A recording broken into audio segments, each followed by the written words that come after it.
And welcome in, everybody, to another episode of the High Low Sports Podcast. It is DJ, joined as always by my co-host Kelsey as well. Today we're talking a whole lot to talk about. We're ending the NBA season, coming up on the end stretch.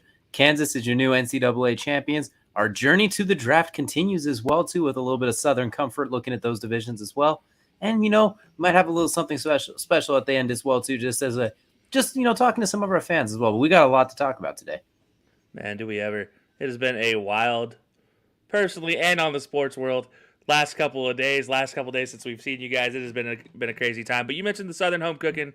I can't wait to talk about that. But really, I can't wait to talk about this NBA season coming to an end for a team that, let's just say, nobody really thought it would come to an end for. Well, you know what? You kind of lined it up perfectly. You kind of teed it off. So let's go ahead and tip it off with our opening segment known as the Tip Off, brought to you by Dr. Squatch. Smell like a man, feel like a champion. All your manly soap needs available all under one product. Go and check them out as well, too, for all your male grooming needs. I would honestly say don't miss out on this opportunity. Smell good for yourself or for that special someone in your life as well. But you mentioned the NBA season coming up to an end, just a couple of games left. Some teams fighting for a playoff spot, some fighting for seeding. One surprise team, though, looks like they're fighting for the first ticket to Cancun, if you will, as well, too, is the Los Angeles Lakers. We're going to, just like every show, we're going to start right there and work our way back, but eliminated from playoff contention officially after losing to the Suns at just 31 wins so far on the season. I'm about as shocked as you are as well, too. I had them in our preseason prediction. I had them as the third seed overall in the West, and I had them going to the Western Conference Championship game, but I didn't expect this necessarily.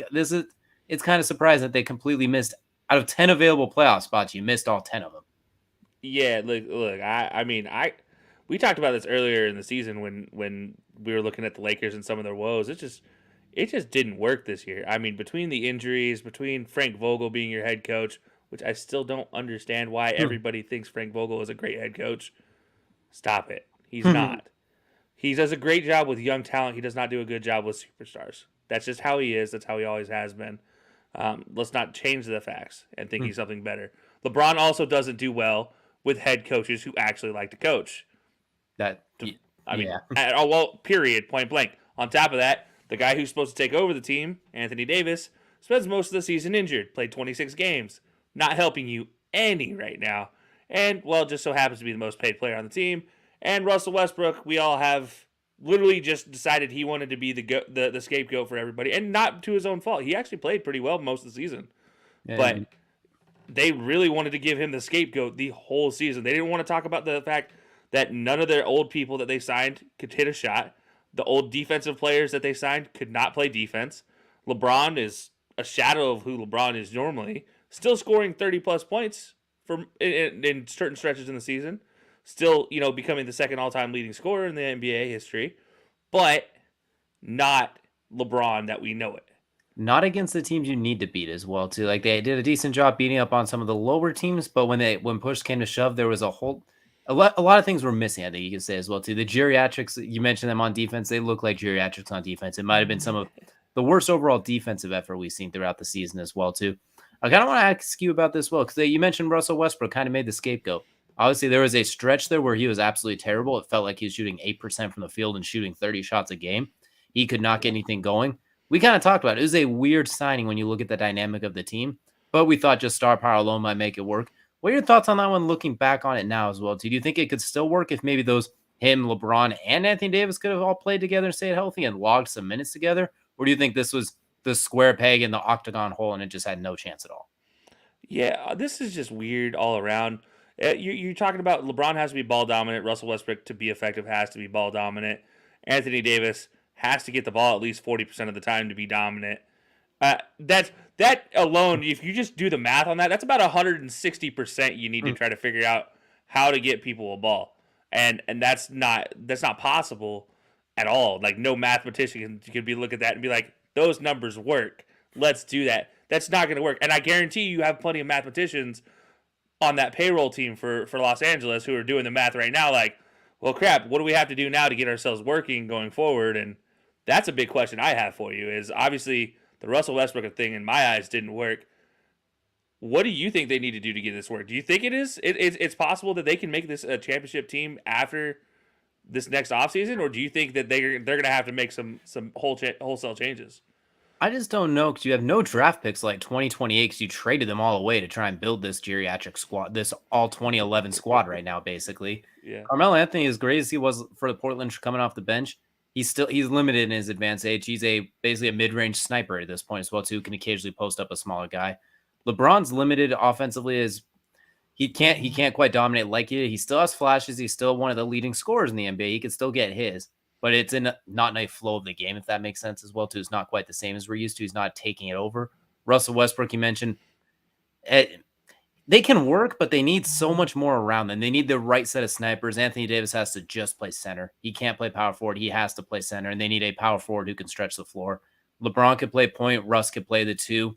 Then your three and your four have to be like Joe Ingles, 44% from three or something like that as well, too. Like you need guys that can hit from the outside and stagger their minutes. So like maybe LeBron takes an early break, 6 minutes in. Russ stays a little bit longer than when Russ checks out, LeBron comes back in. Like it's hard to make it work. And when they had more starting lineups this season than they will have wins. They had 39 starting lineups already and only 31 wins with a couple games to go. There's not a whole lot more you can work there. Like the jury's kind of still out, honestly. I really can't figure out if they can when you haven't played enough games together. I'm not gonna get over the fact that you just subtweeted Josh Hart right there. He's That funny. was beautiful, by the way. If anybody doesn't know Josh Hart and Joe Ingles, Josh Hart sent Joe Ingles a message asking what his vert was. Joe Ingles responded, "I'm 44% from 3-point line." And that's about the best mic drop I've ever seen. DJ, I appreciate the call out on that. That was I will hilarious. just kind of add that in there. Plug Joe Ingles on this team. How do you think that adds a couple of wins too? Like you put Joe Ingles at that Honestly, 4 spot next to Anthony Davis, LeBron, and Westbrook. That adds a lot to them as well too. Even though he's a limited player, his vertical is literally I shoot threes. He refuses to answer it, but yeah. that's what this team needs is any ability to make defenders move. Yeah, no, I think you're exactly right. Somebody like Josh Hart, even Joe Ingles, Josh Hart, take your pick. Either one of them would have been a vast improvement over the type of players we talked about this in the lead up. You had a team where your big three, they're all slashing in the paint type of players. None of them are outside players working themselves in. They are just a straight go at the basket, full bore, and call it swell. And then you add in mid range shooters, then you add in slashers, but you never added in a dead eye shooter. Like I can't think of one guy they added thinking, hey, this guy's gonna be our dead eye shooter, because Mm, none of them were. Like Maybe Malik Monk at his best can shoot a little bit, but that's about all I'm you got. sorry, but Malik Monk being a dead eye shooter, you're gonna call me Kareem at that point in time. I mean this is just crazy to think about. It's whatever they were doing. Kurt Rambis, or sorry, I shouldn't say Kurt Rambis. It was his wife in this situation, but byproduct being Kurt Rambis having any say in this team. I actually, for once in my life, I agree with Magic Johnson in this situation. The fact that a Rambis had a say in the Lakers' offseason moves this last offseason was detrimental to their team. I do want to say too that I think the one way this team could have worked is if they were able to go full out on defense. If they could get this Yeah, team running frequently and they could out cardio teams, if that makes sense. I think that could have made them a lot more dangerous. That and staying healthy, obviously. The biggest thing was staying yeah, healthy. But LeBron, Westbrook, even Anthony Davis galloping in the fast break as well. Some of those guys that aren't really dead eye shooters, but in a fast break at a wide open corner three, it's a whole lot easier than a half court setting, getting the ball with 2 seconds to go so LeBron could get the assist. Like I don't yeah. I feel like there was a lot that could have been. The biggest thing was staying healthy, but moving forward, I don't know how you make this work next year. LeBron's not getting younger. You're not going to get any more defensive effort out of him. I mean, he's 1,000 years old. You don't expect much. Expect a little bit, and it didn't quite get that, but you don't get much. Westbrook is limited defensively. I mean, like he tries, but he could still get by him. Anthony Davis, when he's healthy, he obviously makes things a lot better. But you mentioned 26 games is not enough, so I really just don't know what you do. I really just don't know Yeah. what the answer is.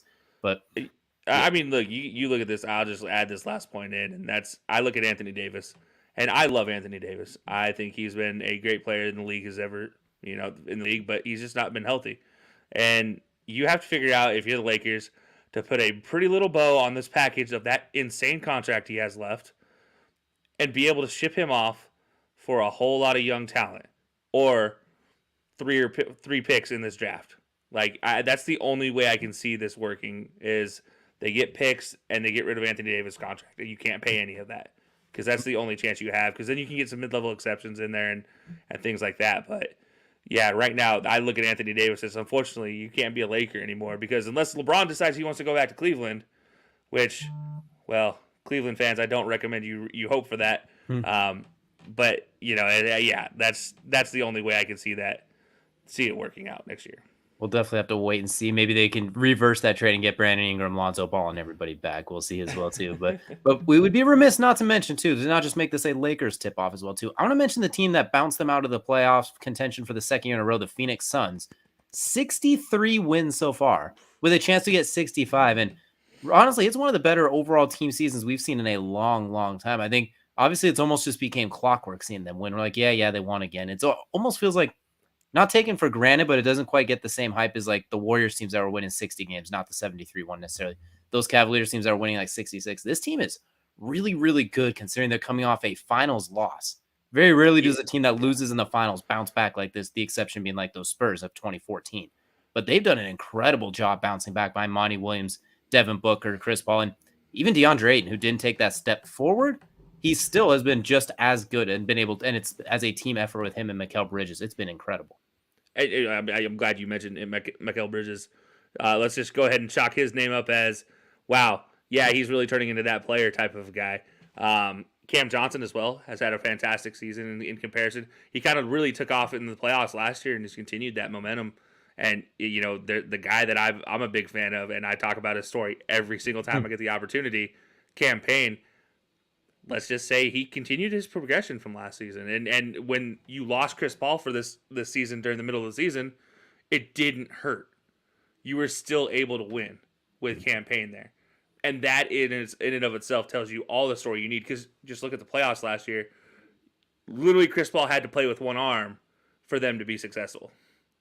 Exactly. And this year, you were able to let Chris Paul take his mid-season vacation to Cancun and come back and be healthy. It's kind of crazy because I'm just actually looking back at our predictions for the season, at least for mine. I had the Suns as the number one seed in the West. I didn't get that part right, but I didn't expect it to be 60 plus wins and 8 games ahead of second place, the Memphis Grizzlies, who have 55. That part I didn't expect. I was thinking maybe they'd be at like 53, and I had number 2 Denver at like 50, 51, something like that. Like I didn't expect them to be the absolute juggernaut as well too. Like that's what's really surprised is how they've ran through. And then on the Eastern Conference, Miami Heat, if I'm not mistaken, clinching the number 1 seed in the Eastern Conference as well too. The recent win over the surging Celtics, who were like 27-7 in the last 34 or something, who flipped the switch. Jason Tatum, Jaylen Brown squad got it rolling, and the East got really, really competitive down the stretch here, and I look forward to seeing those playoffs. Yeah, look, the East though is in a very creepy situation because you have the Nets in that play-in game for an 8 seed. Like, they're not even playing for the 7 seed; they're playing for the 8 seed. And I'm sorry, I don't want to get matched up versus the Nets because, yes, they suck defensively. There's no doubt in like that. You could just hang that on the wall. We're bad defensively until we get Ben Simmons. Yes, correct. However, you can also keep putting up points with the best of them. I mean, I don't think there's a better offensive team than the Nets. Granted, their defense is so bad, but in the playoffs, I mean, 9 times out of 10, it's all about how well you can score in crunch time, and even like in those tough moments, if you can go a whole game without having a 3 to 5 minute stretch of going scoreless in the playoffs, you're gonna win every time. Exactly. I mean, they'll be playing the Hawks by the look of it, and that's quite the game. Those are 2 teams, if they get into the playoffs, everyone's gonna be a little bit nervous for as well too. They can work their way in. Cleveland looks like they'll be playing for that 7th seed. It looks like, if I'm not mistaken, they'll be matched up with New Orleans. If things hold true, we still have a couple games left, so that'll be interesting to see how that plays out as well too. And Toronto climbing in from what felt like a certainty to be a playing game, climbing themselves out of the play-in tournament altogether as well too. So very competitive stuff to see as well too. And don't worry, guys. I know that we will have our NBA award predictions coming up before too long. We're not going to do it today because we still have some season left as well too. But keep an eye out for that as well too. See who we think is going to walk away with some hardware. So we will be getting to that for you NBA fans out there as well too. This isn't just a Lakers podcast, so let's not get that twisted as well. So. No, it's a Lakers hater podcast some days though. I'll take full credence for that one. That's my fault, guys. I'm sorry. You know what? Take your moment to shine as well too. They said, don't make fun of my squad. Don't make fun of the geriatrics. Have your moment to shine. If you miss one of 10 spots with that much power, that much firepower, it's bound to happen. So it is exactly what it is. But that's going to do it for us on the tip-off as well too. Before we get into our football topic, I will say congratulations to the Kansas Jayhawks though as well too, capturing that national championship game. with an incredible second half rally after North Carolina came out of the gates like a boat race and took it to them early on. Kansas staying resilient, staying strong, coming back and getting their first title since I think 2007, 2008, if I'm not mistaken. I think it's been about 14 years. So congratulations to the Bill Self and Kansas for getting through that bracket as well, too, because this was a hectic March Madness. Since Mario Chalmers hit the step back against Memphis. That was Against their Derrick Rose, yeah. yeah. So that's if anybody doesn't remember why I remember that, it's because Justin Timberlake at the ESPYS the next year wore his Memphis jersey and just imitated Derrick Rose, like just put your hand in the face like this and you're good. But yeah, so just make a few free throws too, guys. Just like 1 or 2 free throws down the stretch. That's all you need. Yeah, no, one of the most insane comebacks I've ever seen. Obviously historically the best comeback we've ever seen in a national championship game. But on top of that, just as far as just the way they did it was very efficient. It wasn't like they were like rushing to come back. It was like, you know what? We're going to keep doing what we do. The wheels are not going to fall off the whole game. We're going to be fine. And it was just a patient. First thing you do is get a couple stops. 13 minutes in, 13 minutes left in the second half. Oh, guess what? We're only down by 9. We got this, guys. It's like, what? Whoa, this is a national championship game. You don't just do this. That's not normal. But Bill Self, man, 2 titles, joining the illustrious multi-title for a coach situation. He's already one of the winningest coaches of all time, the winningest college team of all time as it is with Kansas. So, very, very, very, very good to see the Jayhawks. So a blue blood back on top is bittersweet, It felt like it was meant to be when you saw them, North Carolina, Duke, Villanova, and then UCLA. The team, though, Blue Bloods were climbing back as well, too. I wanted the Peacocks to. I needed the Peacocks to fly, man. I just needed it to happen. It was, they had a fantastic run as well, too. The very fantastic run. We'll be talking about another Cinderella run at the end of the show, so stick around for that as well, too. Yeah, we'll mention that. But that'll do it for our basketball coverage. Now we're going to head into Kelsey's second favorite part of every show. That is the main event. The main event brought to you by Colorcast, the premier sports audio casting app on iOS, soon to be coming to Android as well, too. If you haven't already, check them out as well, too. All you need for sports commentating, commentary, talk shows, debate, everything you want, you can find a little something for there as well, too. And Kelsey, the journey to the draft week 2 is underway. If those of you who know with us last year, this is where we go by divisions, check out what their post-free agency, what they did, then talk about their needs heading into the draft as well, too. Last week, we talked about the West. Now we're heading to some Southern Comfort. We're going to talk about the AFC and the NFC South as well, too. So, you know what, Kelsey? I think we're going to start right away in the NFC South. And you know what? What better team to start with than your favorite team in the division, the Tampa Bay Buccaneers? Well, I don't know about my favorite team. I mean, but you got to say it's top very 4. interesting. Yeah, they're in the top 4 of this division. That's absolutely correct. But yeah, no, this is a very interesting team to look at because we talk about biggest additions, biggest losses. Usually it's always a player. Not in this case. The biggest addition was a player unretiring and your coach going to the front office. And now he's being replaced by Todd Bowles, your coordinator.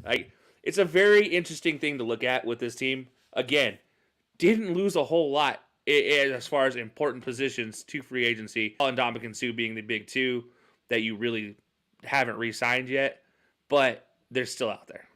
And you still have Joe Tryon to fill in those spots as well, too. Yeah. Alex Kappa probably being your biggest loss, honestly. If you're going to look at anybody leaving, it's your starting guard going to Cincinnati. That hurts a little bit. But other than that, I mean, you have it all filled back in. You have Ali Marpet retiring, which does hurt. Let's not sugarcoat that. But you have opportunities to fix those. You look right here, their picks. They have a pick in the first round, pick in the second round. Third round, they have three straight picks right there, first through third round, that can easily get them those linemen they need. I mean, 100%. And they brought in Shaq Mason as well to plug some of those holes as well too. Yeah. And you mentioned the Bruce Arians, Tom Brady thing. I'm really curious how those lined up as well too. Did Brady come back because Bruce was leaving? Did Bruce leave because Tom Brady's coming back? We'll never know the full answer, but there's some smoke, there's a little bit of stank, and there's some stanky fire around there as well too. So I'm really curious how these things all intertwined. And you did mention Todd Bowles as the head coach. I was surprised they didn't go with Byron Leftwich, honestly, as well, too, especially Brady coming back as well. So, not that Todd Bowles doesn't deserve it by any means, as he is a former head coach. Maybe that's why they went with this, since it was a shorter notice thing. But was kind of surprised they didn't go with the Byron Leftwich to go with the quarterback coming back. Yeah, no, it is strange. I mean, obviously, I'm with you. I think Byron Leftwich deserves an opportunity anywhere at this point in time. Somebody, please give this man a head coaching job, please. But this was a situation where I think you're exactly right. It's like, all right, we're getting into the draft. We need to have a plan by the draft of what we're going to do. So let's just take, we've already been building this plan with Bruce Arians and Todd Bowles. Let's just take and put our coordinator here and fill up. And that's exactly what they're doing. Which, again, them filling up is not like a normal team filling up. It's a lot like you see Alabama teams, like their coaching staffs fill up. You're getting previous head coaches and previous coordinators that are filling into these extra roles too. So it's the same thing that's happening here with Tampa, where they're filling Todd Bowles as a head coach, but they're also getting fill-ins with former like top tier positional coaches that are now moving into a coordinator role. So it's very interesting for that aspect. Rob Gronkowski, whether he's going to come back or not, that's a question, but doesn't matter. You lose OJ Howard again. He wasn't even a part of this team for real. Let's be honest about that. They franchise tag Godwin, so you're fine They there. did You re-sign bring him in, actually too. They even got him long term on top of it. yeah. Oh, yeah. He cashed a nice little paycheck. Let's just put it that way. Speaking of cashing a paycheck, Russell Gage cashing a paycheck to come down to Tampa. So that's he's an underrated player, but he's proved with Matt Ryan that he can be that extra third wheel, if you will. That Hell, works. he was the first wheel for chunks of for most of last year on top of it as well too. So we talked a lot about their offseason. This team is like a soap opera. I wish they could do Hard Knocks because you could talk about them all day and night, it feels like. But we're gonna go into now the journey to the draft. Now they have their picks early on. What do you when we look at this team? If I'm in charge, if I'm making the picks, I think their biggest need is gonna be in the secondary. I think they got to load up that secondary. They gave up too many big plays last year, left, right, up, down, all over. Looking at the Rams games, every single that game, those games are track meets. I think you go to the secondary, and I want, you know what, a guy who might be there for him. I like Roger McCreary, the corner out of Alabama, or Kyer Elam, the corner out of Florida, How depending dare on which you? one. You did not just say Roger McCreary is out of Alabama. No, I said Auburn. I know, I'm just messing with Okay, I would say, hold on now, sir. If I did say Alabama, I meant it to say he's from the state of Alabama. Either way, the point is that is another Auburn corner to add to this mix, which would be kind of hilarious. But I like the idea of bringing in another corner because we saw Carlton Davis and Jamel Dean get dinged up last year. And then you had to bring in Richard Sherman, who was a coach, basically. So I like the idea of bolstering up that secondary because you still have a fantastic pass rush. Just get a little bit of help on the back end. Yeah, no, I 100% agree. I think corner is an opportunity there, and I just had to pick fun at you. I'm sorry. It was too good of an opportunity not to poke Just be fun. careful. I'm going to send you a Roll Tide birthday card. I mean, you already send the little shooting confetti every year, so I've learned to avoid those ones. This time it's going to have some nice Alabama A's flying at it. Oh God, I will literally burn. It's like, if I never mind, I'm gonna stop right there. We're talking Southern. I don't need to go too Southern conversational into this one. But look, I think this is an opportunity with the 27th pick. I don't think you have to necessarily pick a position in this situation. I think this is a best available, but you are looking at two specific positions. You're either looking at corner, like you said, or for me, I'm looking at the guard center region personally as the opportunity. And I think there's a guy that's moving up a lot of draft boards, and that's Jamari Salyer out of Georgia. A young, fast, has played every offensive line position for Georgia, and he's strong. And he's the guy that fits perfectly right next to Tristan Wirfs. And, it's wishful thinking. I don't know if he'll be there for 27. Or if at 27, if you have the opportunity to pick Roger McCreary, by all means, that's your number one pick. Because he is a much, in my opinion, better player overall than Salyer will be for your team. But I do think Salyer, for me, is the guy most likely to be there at 27 that I think they'll go with. Absolutely. If you're Tampa Bay, the NFC is really thin, and you are one of the most loaded teams out there as well, too. So there's not a whole lot that you can't do here. You just can't go backwards, and it looks so that's a good spot for them to be in. Next up, we're looking at the New Orleans Saints in the NFC South as well, to a team. Taking a look here. They did just add a second first-round pick, trading with the Eagles as well, too, giving up some future capital. So as the Saints do, going all in for the season, keeping Jameis Winston as we see their base addition, losing Marcus Williams, the should be perennial Pro Bowl safety, vastly underrated guy as well, too. You have two first-round picks now. You don't really have anything next year. You somehow are playing cat magic to still stay afloat. Go ahead and start off with you, Kelsey. What are your thoughts on the Saints here now that they have two first-round picks? Have fun. You have a big hole you need to replace the name of Terran Armstead, sorry. And that, honestly, we could have put him as the biggest loss as well. But, it's like that would actually be physically the biggest loss. I do think performance-wise, Marcus Williams is a bigger loss. But I do look. You have 2 first-round picks now. I think you're obviously looking like, okay, well, we have cap gymnastics we have to prove, so let's get some quality here in the first round. And I do think one of these 2 picks has got to be an offensive lineman, and the other pick, I think you probably go defense. And I I'm always torn with this one with them. I do think they need a defensive lineman, but you lost Marcus Williams and you brought Marcus May in, which is a good move. But is there still enough there secondary wise to perform well? I don't know yet. So I think if I'm picking for him, I'm going offensive line with the first option, and then defensive line secondary. Who's got the better position better available with that first round pick? I think that's where I have to go with the Saints. But man, if they, I think in this situation with a new head coach, you're just kind of like you're ready to see what you can do. Jameis Winston has proven that you can win in New Orleans.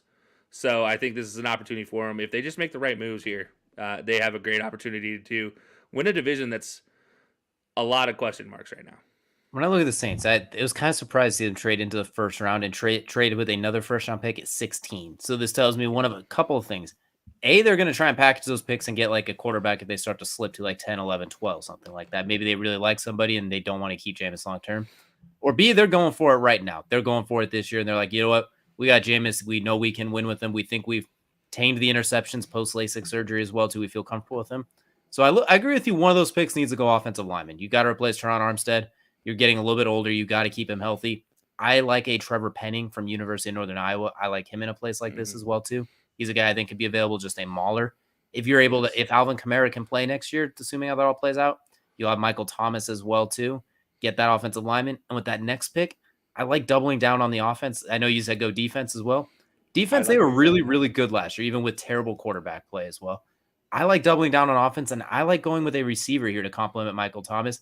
I like Jahan Dotson, the quick speedster out of Penn State.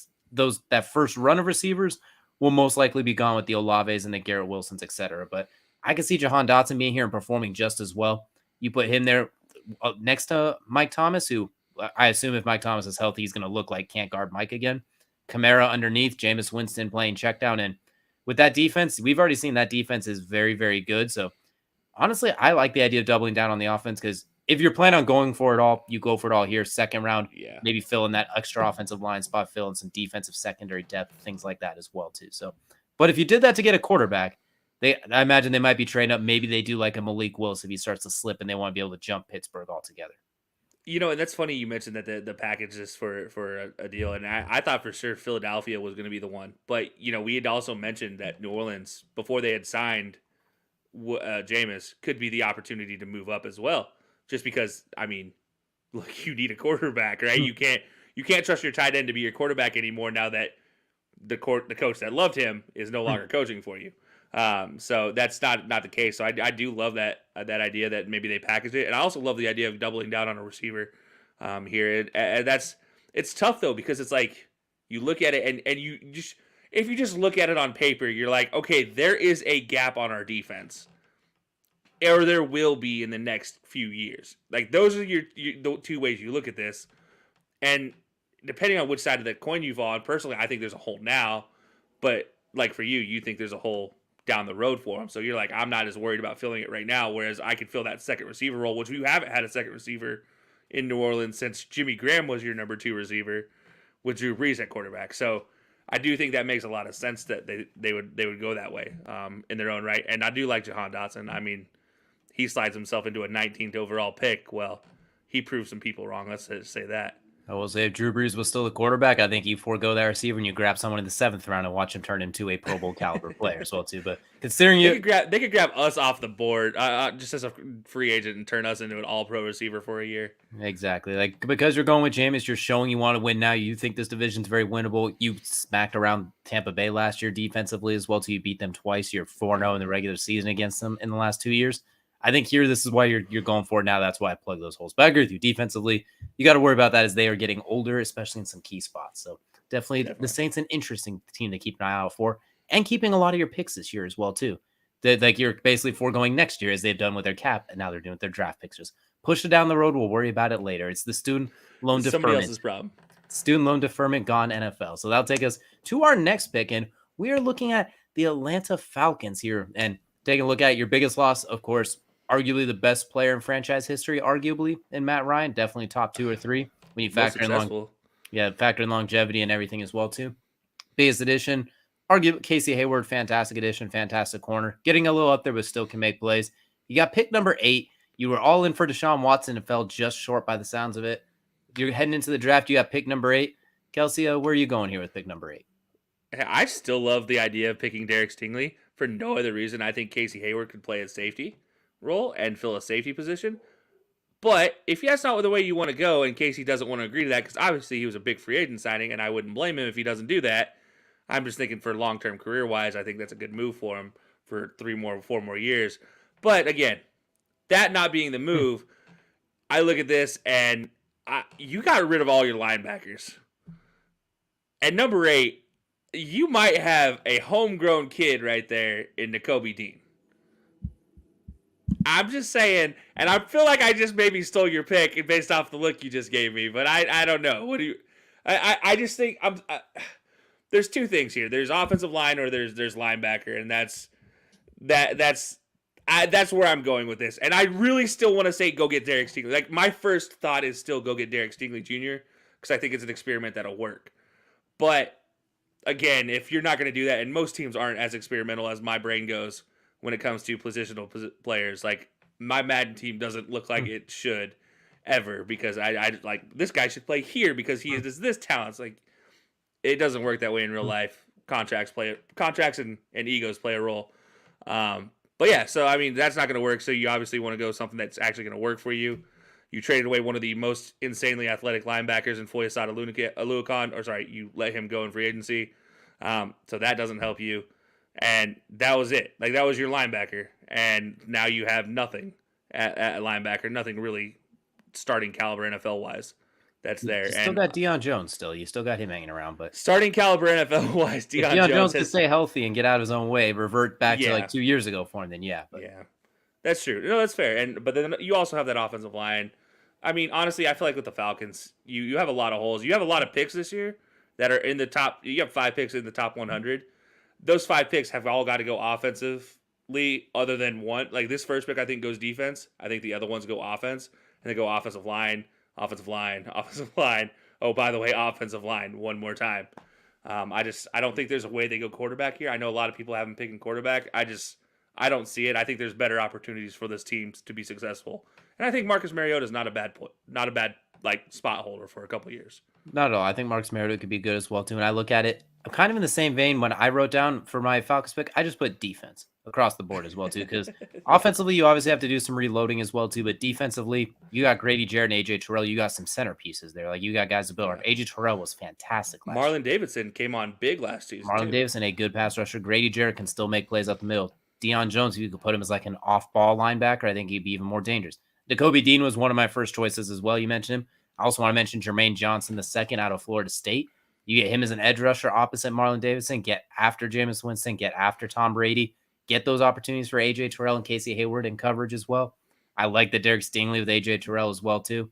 I think you start building the defense now, and then next year you look to work on the offense as well, too, because I think your defense is a little bit close in the offense. Offense, it's Kyle Pitts and maybe Cordell Patterson. You're already going to miss Calvin Ridley this year anyway for a suspension we won't talk too much about as well, too. We'll roll our eyes at that. But anyway, and you mentioned you have those top 5 and those 5 picks in the top 100. I think you could build those like defense, offense. It's best player available, but I think defensively is where I'd like to start with them. Like I like best defensive player available to start with. Yeah, I just have to point out, like you have to tell people by now, if you haven't learned through our coverage of the last college offseason or the last college season and especially the national championship game in the playoffs for Georgia, Nakobe Dean has become a favorite of this podcast in a level that I don't think anybody else can imagine. Like we got to watch this dude be an absolute freak of nature on TV and in person during the combine. It's crazy to see. Well, we didn't get to see him at the combine. He actually didn't do any workouts, but we got to see the human being. Just didn't get to see him be a freak athlete. But no, it was like if you guys haven't figured that out by now, Nakobe Dean should be the number 1 linebacker in our eyes. You'll see when we release our big boards as well too, ranking the 50 prospects as well. So keep an eye out for that as well too. You'll definitely don't want to miss that. But that's what we have for the Falcons as well too. A lot of holes to fill. but still not quite as many as the next team we have here in the Carolina Panthers, rounding out the NFC South as well too. Carolina with a big loss in Hassan Reddick, who had a really, really strong season last year as well too. And the biggest addition, a punter who might have to play quarterback for them depending on how things go, and Johnny Hecker as well too. They honestly, when you look at Carolina, they got a lot of good pieces. Problem is getting that quarterback spot filled. They cannot seem to get it filled no matter what. They've been in the Deshaun Watson sweepstakes, seems like 4 times in the last year and a half or so. They're in every quarterback sweepstakes, it feels like, minus the Baker Mayfield one. Having trouble finding a way to fill that spot. You got picked number 6 this year, but then you don't got a whole lot after that. You got to wait a while to pick again. So you got to hit pick number 6. I'm going to go and go first on this one. Yep. I think you pull the Band-Aid off. I think you take your quarterback. I'm looking at Matt Corral. I think he's QB1. If he's sitting there at 6, you run that card to him, and you're like, you and Sam Darnold are going to compete. Sam's going to be kind of the starter unless he's absolutely terrible. Then Matt, you're going to slide on in. We're going to ease you in a little bit. When in doubt, throw it to DJ Moore or CMC. You got some stuff to work with there. Matt Rhule's on a blazing hot seat right now. That might take out the Buffalo Wild Wings challenge, how hot that seat is. I think you just got to make a move here. If Matt Corral shows promise, maybe he buys you another year. But I think you try and go get that quarterback instead of trying to patchwork it right now. You're not quite good enough to patchwork the quarterback like some other teams are doing, but you're not bad enough to get pick 1 or 2 at this point. You have too much talent for that. So go get a guy here, a Matt Corral, who might slip to you at 6. Well, here's the thing with this team. I honestly don't think they're that bad of a team on personnel-wise. They have a lot of good young pieces, especially defensively. In their offensive skill positions, they've added a few, Deontay Freeman being one of them, as a second running back next to CMC, which I think is a fantastic move because now you add a little power asset to your game that CMC doesn't have to go bang every single time you're in the red zone. Still got Chuba Hubbard, too, on that team. Yeah, and exactly, yeah, Chuba Hubbard, and he did very well in CMC's absence last year. DJ Moore obviously is still DJ Moore. Get him the ball in his hands and watch him work. Do they still have? Oh, why can't I think of his name now? Robbie Anderson? I believe so. Yeah. Yeah. I mean, you still have skill. You just need an offensive line. Am I saying go get an offensive line? No. I'd actually probably add a couple extra words in there. Don't go get offensive line at number 6. I'm agreeing with you. I think you go get Matt Corral. I don't think there's a quarterback that fills your needs and what you need if you're Matt Rhule other than Matt Corral. Like, you need a guy that's safe with a lot of upside. And unless you're picking Desmond Ridder at 6, which I think if you're going to pick Desmond Ridder, you trade back to the 30 with whoever you want to trade with to get into the 30s or even that first round, the first couple picks of the second round, and you take all their assets and you give them the number 6 overall pick. But other than Desmond Ridder, there's not a safer quarterback with a higher upside than Matt Corral. Like, he is the safest option here. There's a lot of guys that are very talented, but he is by far the safest, and I think this is the way you have to go, is go Matt Corral. But don't be surprised. I really don't think they're that bad. I don't think the Panthers are going to be that bad. I have a wishful thinking, I guess, about the Panthers going forward. I will say I don't think they're a quarterback away. I think that's the thing. So I think trying to patch in like a Matt Ryan, a Carson Wentz, a Marcus Mariota, guys like that's not going to help you enough. I think at this point, get your young quarterback, then try and build with him as well, because all your best players are already young as it is. Jeremy Chin, all going down the line, Brian Burns, they're all kids. Like, you have a bunch of young players. CJ Henderson, like, just get the quarterback to kind of grow with them as well, too, at this point. That's why. That's why Samuel Jr. It's not just Samuel Jr. is a Charger. Not just to say Joe or JC Horn. JC Horn, yeah, exactly. Yeah. Like, you got so many young players. The other strong young corner. Exactly. Yeah. What a fantastic rookie corner class that was. So I think if you could just build with them as well, too, Derek Brown. Like, you got the young players, just continue building with them. Trying to patchwork in a old quarterback is not it won't work for them like it will probably work for some of the other teams we'll be talking about at some point too. So that's what we have for the NFC South and the Panthers as well too. Go get yourself a quarterback. Don't overthink it. Even Kenny Pickett's not a bad pick here as well too. I like Corral better. If Corral's gone, Kenny Pickett's worthy at pick number 6 for this team, I think, as well too. Yeah, look, if Corral's gone, go Kenny Pickett. Or honestly, I still stand by, if Corral's gone, trade back, get Desmond Ridder at the end of the first round, beginning of the second round. And take some assets, and that way you can get more picks and get offensive line. And if they can do that, I think they could definitely turn their season around. And I don't think win the division, but at least compete for second. Maybe If you can get if you can get a good return, definitely as well too. Because like we mentioned, you have 131 spots between your next pick after pick 6, so you definitely want Yeah, to I make mean, you don't pick again until midway through the fourth round. Like that's just not good enough. exactly. So that's gonna do it for the NFC South. But now we got to go move on over to the AFC South as well, to a division that features two of the worst teams in the league, one of the most disappointing, and well, the number one seed in the AFC is so a very unique division as well too. We're gonna start at the bottom of the barrel. We're gonna look at the Jacksonville Jaguars as well too, picking number one again for the second year in a row. A bunch of picks, losing Yeah. Miles Oh my Jack god. in big loss in free agency, but you did bring in quite a few pieces, including Christian Kirk, who could be the biggest addition or the biggest flop considering the amount of money they gave him. So that is a big one for them. They got a bunch of picks, including really 2 first-round picks when you look at 1 and 33 as well, too, realistically. Kelsey, what are you looking at for the number one overall pick for the Jaguars? Don't overthink this. Like if I am Jacksonville, I purely just don't overthink this, and I protect my number one pick because we all. If you're a Jacksonville Jaguar fan, or if you follow Jacksonville at any point in time, you know Sunshine is your actual number one pick in your heart. So you know what you do is you protect your Sunshine by providing just a little bit of shade protection on the outside of his offensive line in the form of Evan Neal. I think it's just too simple of a open hole, circular hole, fill in with circular peg. Like just do it. Don't go fancy. Don't try to overthink things. Just protect your quarterback. Like that's Like, all I need for you. it's interesting. So you look at the best players at the top of the board are about our edge rushers this year, and it's for the most part. I don't think edge rusher is as important for this team when you look at the division. It's a division of running backs and running the football. So I think in this case, you can have a case you'll have the best quarterback by the end of the year, depending on Trevor Lawrence's ascension and what happens with Matt Ryan and Ryan Tannehill if they decline rapidly as well too. So It, let's be honest. The Colts could go 13-4 or 14-3, and Jacksonville could still go 6-11 and still have the better actual quarterback because of how their teams are built.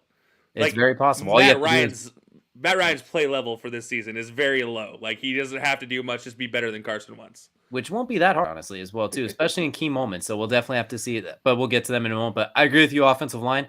I'm Evan Neal's a great pick. I really like Ikema Kongwu as well, too. I think he Yeah. would be a fantastic pick here. And I look at Doug Peterson, now the head coach. When he was at his best, he had Lane Johnson and Jason Peters, two big mauling athletic linemen. I think Ikema Kongwu will slide right in there. You can't go wrong either way. Heck, you could take Tyler Linderbaum to center if you want. Do anything you can to help your quarterback make his job easier. You put a bunch of money into Christian Kirk and some of the receivers. You'll have Travis Etienne coming back. Build that wall in front of him and let him work. If you can force a shootout with some of the other teams in this division, you are in a good spot as well. So, Yeah. and you still have Still pick have number James 30. Robinson. Still have a guy James, to hand the ball off to. Like you got him. You got pick 33, 65, 70. You got plenty of picks. Use all of them on the offensive line if you want. Load up. Like, you really can't go wrong here, but don't overthink pick number one. I agree with you on that one. So yeah, that's it's just it's too simple. I mean, I hate to say it that way, and it's tough in a draft where there's so many good edge rushers, and you did lose somebody like Miles Jack. Like obviously, you probably want to like I want to go fix my defense. No, just do the right thing. you got to recover from the Urban Meyer situation first, and that starts with an offensive line. It makes everything better as well. So Thank God they kicked the right person out this time. it took long enough. That's going to take us to the second team in the AFC South, and a team that now has 2 first-round picks, something that they haven't had 1 first-round pick in the first round in a very long time, and now they find themselves with 2. The Houston Texans, coming off that, their biggest loss, trading Deshaun Watson to the Browns for everything. Just insert meme here. They Not acquired one, not two, not three. just everything. And of course, the biggest addition, we kept it simple: cap space, draft capital, a chance to finally rebuild, considering this has been going downhill for the last 2.5, 3 seasons as well, too. The Bill O'Brien effect in full force. You got picks number 3 and 13 now in the first round, along with pick number 37. So we're going to take a look at just the first 2 first-round picks here. And I'm going to jump first on this one. For me, it's pretty simple. Best player available. Honestly, just find the best players at that spot. At number 3, maybe that's a Sauce Gardner. You get a number 1 corner to put in there as well, too, help you out there. Then let's say pick number 13, a guy who might slip. I like Devin Lloyd there as well, too. Maybe double dip on your defense. You get a lockdown corner and a captain of your defense. Not bad. You got a lot of holes to fill. I don't think you overthink it. You just look at it. Unless you really like one of these quarterbacks, you could take at 3. But I think they want to try out Davis Mills one more year. I'd say just take your best available player, whatever you're thinking. You can't. There's not a whole lot of places you can go wrong. You could take Chris Olave at pick number 3, and I think it's a good pick, honestly. Like, there's a lot of options, but I like Sauce Gardner and Devin Lloyd if they're available in those spots. I didn't think about Sauce going to Houston truthfully. It hadn't crossed my mind for no other reason than, again, this is a edge heavy class, and I'm looking at the edge rushers. I think if Evan Neal goes 1, I have somebody not an edge rusher going 2, and that leaves what most people think is the unanimous number 1 pick in Aiden Hutchinson sitting there at number 3 here for Houston. And that's where I think they go. I think they go either Aiden Hutchinson or Kayvon Thibodeau.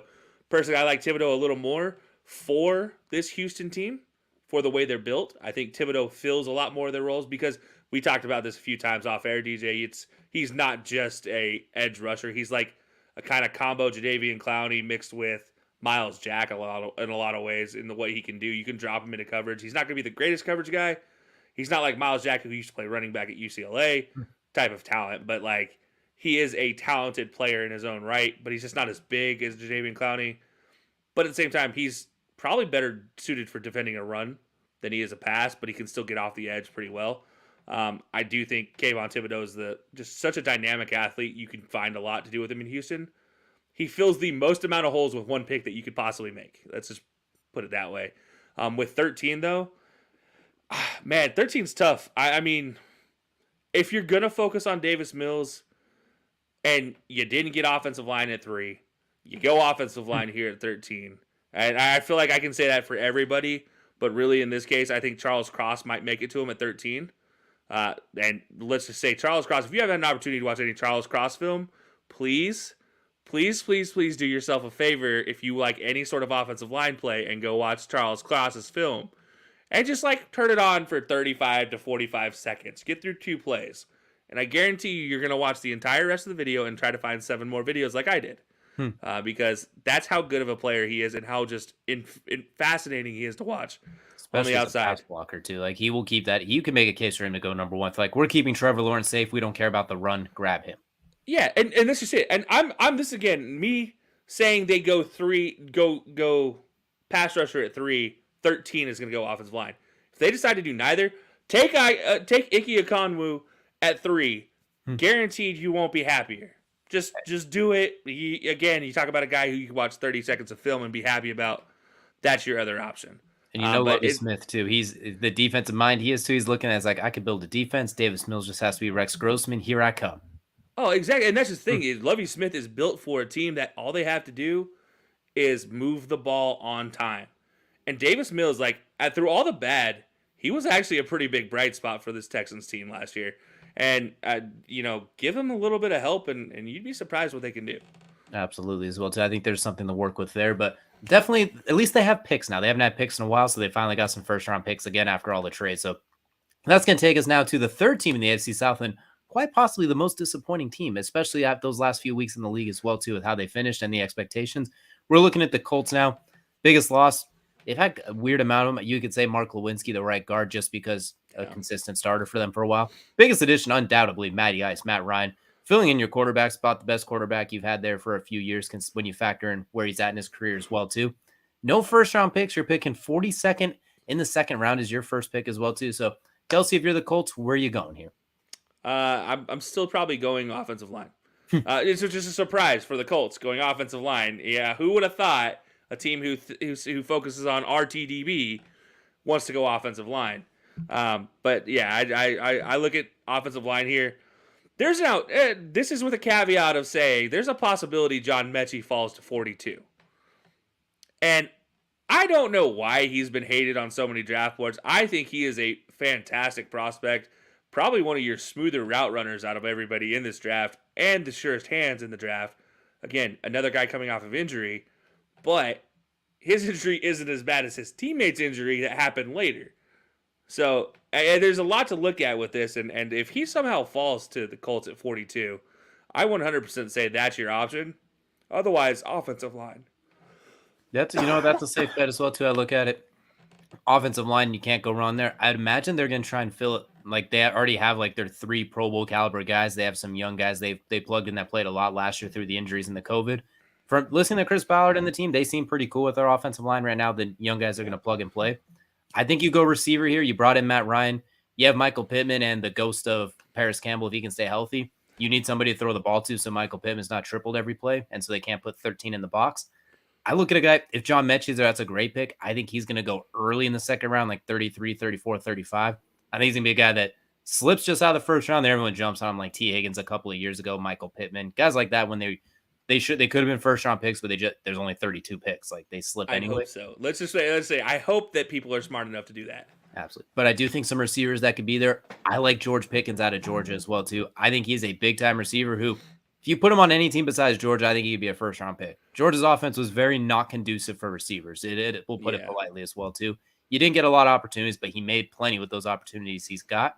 I think in this offense, he might not get a lot of opportunities early, but you imagine he'll make the most of what he can get as well, too.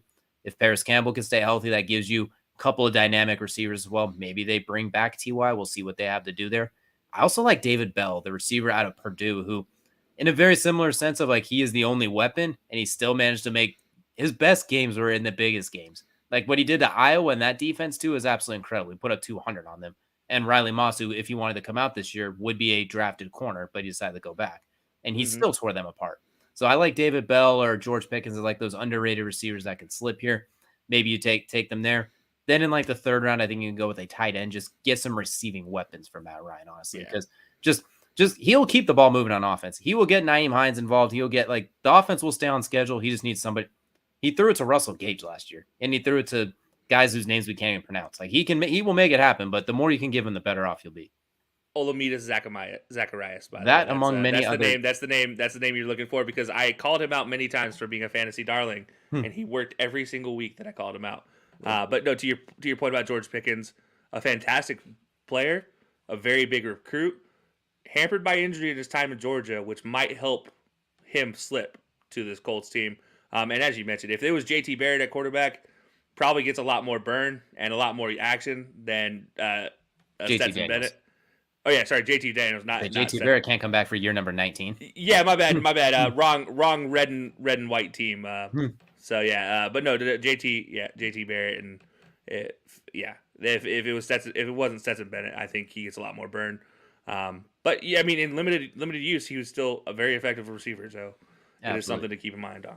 And then we talked a lot about receivers. Christian Watson's been climbing up a lot of boards. Receiver out of North Dakota State, giant and an absolute burner. So maybe he's there as well too. Like honestly, it's a great year for them to not have a first round pick and receiver, arguably the biggest need, because you were guaranteed to get a quality player slip out as well too. So definitely something. And by the way, Christian Watson, half of Trey Lance's less than 300 passes in his college career were to him. So that tells you how good of an athlete he is. Absolutely fantastic. So we'll see what they decide to do with that pick as well too. Definitely some interesting moves for the Colts now that they have a new quarterback. But that's going to take us to the last team in the AFC South and the number one seed overall in the AFC. A team that had a bunch of different starting players start for them, and the coach of the year, the Tennessee Titans. Looking at their biggest loss, middle linebacker Rashaan Evans, leaving them as well too. Biggest addition, Robert Woods, also known as Bobby Trees, coming in for a 6th round pick that added a little bit of receiver depth for them as well too. They've coming off the ACL injury and with a big contract, we'll see how that plays out. They do have pick number 26, and then they have to wait till pick number 90. So, Kelsey, looking at the first round, what are some of their needs, and what are some guys you think can fit that mold for them? Did you know they lost 4 offensive linemen total to free agency in some way, shape, or form? They did re-sign one, but there are still 3 more of their offensive line that were either starters or played at least 2 games worth of snaps that are not on their team right now. I hate that I keep saying offensive line, but does it surprise anybody when I say my credentials are in my waistline that I keep saying offensive line is my go-to here? I have to keep going back to it. And you mentioned this guy a few times earlier in our mock draft 1, and I actually kind of left him off my list because I didn't know where to fit him. But after reading some of his reading up on him, watching some of his highlights, and seeing where they're having him put it, Darian Kennard is being slid to a guard. Is where they're likely going to have him fit, and I think that's a fantastic fit here with Tennessee. A guy who is known as kind of that ugly, dirty mauler, and I mean, you want to talk about somebody that fits with Vrabel. Give Vrabel a guy that is known for a high motor, high energy, dirty, down in your face offensive lineman, and he's going to be like, "All right, I can work with you. You go next to Taylor Lewan, have fun." Yeah, Like, Derrick Henry's going to enjoy getting behind that big guy as well too. It's one of the few guys he could probably hide behind in the NFL too as well. Just like, all and right, that's I'm just just yeah. There's not very many. yeah, absolutely. I like that pick a lot. I think you can't go wrong with offensive line. To break up the mold, I went somewhere else as well too. And something I've said a lot today, I'm going to continue to say. I look at receiver, and I think they still need a receiver spot. AJ Brown banged up a lot last year. Robert Woods could be a nice fit. I want to see how he comes off that injury, how he works in this offense as well too. We know California Robert Woods, a fantastic player, but outside when he's not playing for a California team, it hasn't been quite as strong. So I do think you need another receiver just to kind of balance it out as well to open things up. Help Ryan Tannehill because as we saw, especially in that playoff game, he's a good quarterback, but he's not a go win you the game necessarily quarterback when everything's not clicking. So you want to make everything as easy for him as possible. I like a Treylon Burks type of receiver here as well too. Yeah. Big, athletic, versatile. You can do a lot of the similar things you could do with Robert Woods. Hand it to him on end arounds. Let him just basically be huge and out muscle, outsize the corners. Him and AJ Brown on the outside. He gives you a lot of heck. You could probably plug him at running back in certain spots as well too, with Derrick Henry in the backfield. Kind of what they wanted Julio Jones to do last year, but the injuries took that away. I think Treylon Burks can offer you a lot of that this year. Or as I mentioned, a Christian Watson, another big fast guy here at the back end of the first round. I like the idea of just supplementing that receiving core. Just you can't Tannehill's too good for you to just get rid of him necessarily, but he's not quite. You saw in the playoff game, he's gonna struggle a little bit when all things aren't clicking. We even saw it even when they were winning, getting that number one seed. It was that fantastic defense and coaching job as well as a weirdly supplemented run game. So I think just anything you could do to make Tannehill's job as easy as possible, and I think getting in some versatile receivers like that as well too could really help. Yeah, and I agree with that. Definitely, that's definitely a possibility. I do want to throw something out that's not going to happen in the first round. This isn't like a first round option for him, but with them having a couple later picks, there's a guy that's sneaking up a couple draft boards for linebacker. A guy we've both seen play different positions than linebacker in college. Kid out of Montana State named Troy Anderson. Would not surprise me in the least if Tennessee is the team that takes the flyer on him as linebacker in one of these fourth round picks they have, fourth or fifth round picks. Like I could 100% see him in Tennessee in that situation. If not, maybe their third round pick. To be completely honest. It's honestly a perfect fit considering Mike Vrabel had like 8 touchdown receptions in his career. On top of it, Troy Anderson played a running back in college as well, so a linebacker you could plug on offense and runs a 4.5 flat. Yeah, Like I think absolute that's a freak really of an good. athlete. Hell, they could plug him at tight end. They still have a need at tight end, so that you could put him at tight end in random spots like on the goal line and whatnot, or a fullback with Derrick Henry. Like I like that pick as well too. That could be a sneaky fun pick that maybe it's not a game changing pick, but it could be. It could have some like a moments pick if that makes sense. Like it will have Yeah, some big moments throughout the season. yeah, exactly. I just wanted to throw that out there as a possible landing spot for Troy Anderson because he has been climbing up a lot of boards, and it's worth mentioning that he did put on a pretty good performance at the combine himself. Honestly, I can't think of a better fit now that you mentioned it as well too. That's a really good fit, and I think we mentioned tight end. Maybe at like pick number 90, depending on who's there. Maybe if a Trey McBride slips for some reason or something like that. Like Yeah, depending on how the tight Isaiah ends, Likely maybe. depending on how the tight ends fall, I think they should look for a tight end because they still have not replaced John Smith. So there are plenty of options. Like there's a lot of ways to go here for these teams as well too. The Souths were a little bit interesting as well too. So we had a couple teams with extra picks, a team with no first round picks, and a couple of really late ones as well too. So It's just like every Southern dinner. hmm, Every time you have a holiday dinner down south, it's always interesting because you don't know which one is going to start a fight with another one. You also have to ask who brought this every single time because you don't know who brought the potato salad. We all know the story about the potato salads. unless there's raisins, then you know who brought it as well too. But and then Exactly. we've done the West, we've done the South. Next week we're going to do the North Division, so definitely want to stick around for those as well too. Leading up to our final mock draft and our overall draft coverage as well too. Stay tuned for that. We'll talk plenty more about that coming up as well too. You won't want to miss that. It's our favorite time of the year, and we can't wait to get into the thick of it. But that's going to do it for our journey to the draft coverage today, which is going to take us to Kelsey's real favorite part of every single broadcast, and that is, of course, Crunch Time. Crunch Time brought to you by Swift Lifestyles as well, too. Go and use code High-Low Sports. Get yourself 15% off and help us get a little bit closer to our own specific type of flavor. So, Kelsey, we got about a minute left, and I think the best thing we could do here is just say thank you to everybody. Yeah, that works for me. Thanks, guys. If you guys don't know what we're saying thank you for, it's not just one thing. It's really been everything, but really culminated lately with this March Madness bracket. We got to go on a Cinderella run. We went up with some of the top podcasts in Belly Up Sports. Some of these guys are ranked top 5 in their sport on Apple Podcasts, and we were able to go up and beat them because of everybody listening, everybody that reaches out, everybody that responds to us on Twitter. So seriously, from the bottom of our heart, thank you guys. Absolutely. It was absolutely wonderful seeing us go on that magical run as well, too. It felt great. We just kind of do this for fun, and seeing us compete with others like that was absolutely incredible. So we thank you all for able to join in and support us with that, too. And hopefully we'll get to see you guys for a lot more, plenty more to come as well, too. But that'll do it for this week's episode of the High Low Sports Podcast. We will see you guys next week for our journey to the draft coverage continues.